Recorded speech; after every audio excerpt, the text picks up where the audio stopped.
We were very fortunate. We got off to a great start, and we closed the half extremely well when we went into a drought.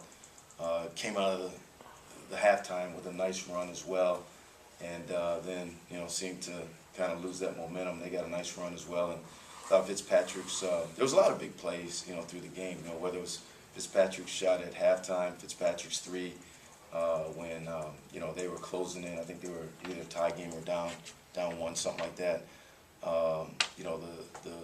The plays that Anthony Collins made, the free throws, whatever it may be. So it was a great team effort. It's turned out to be a pretty nice little matchup between our two programs, and hopefully that'll continue to draw a lot of interest. So just talk about AC and Rudd just 4 days after going through what they went through. When did you know you'd have them both? When we started warm-ups, really. It's been crazy since the last George Mason game. Anthony Collins did not practice at all this whole week. He didn't do anything the first 2 days after the game, and then yesterday he did no contact, just kind of shot around, and I still didn't know exactly where he'd be, and he pretty much gave me the go-ahead, like, Coach, I'm okay, I can go today.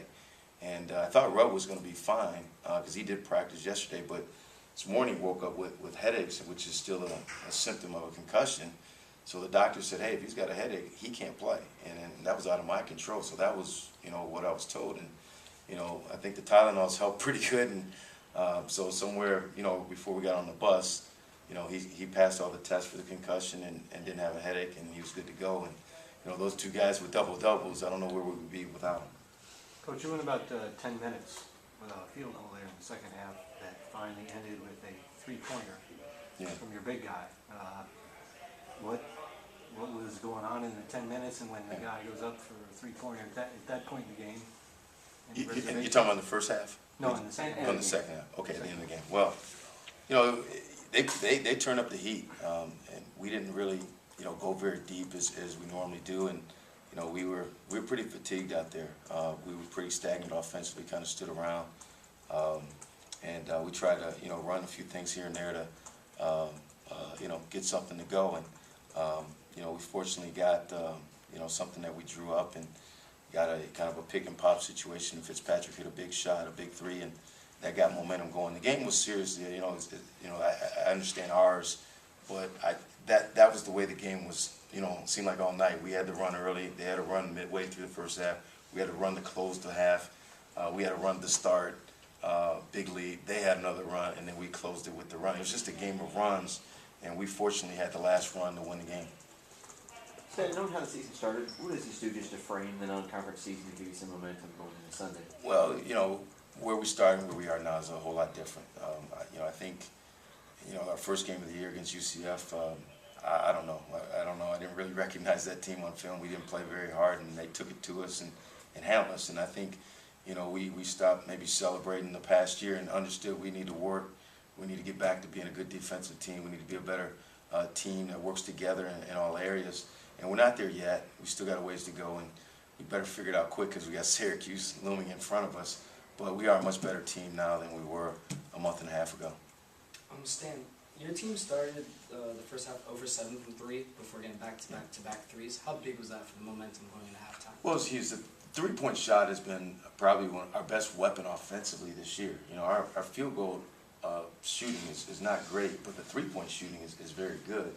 So we need to have good three-point shooting, and it opens up, for us the opportunity to maybe get to the basket and get to the free throw line and get the layup. So the outside shooting is important for us, and we started off, and I'm sure both teams were a little, kind of jacked up, and some of the shots were long air balls and all over the place. And I thought Mussolini gave us a nice spark on the bench. He only had 6, but those 2, when we couldn't score a lick in the first half, those 2 threes he made, got us some momentum and got us a lead back when Fitzpatrick hit his to close the half.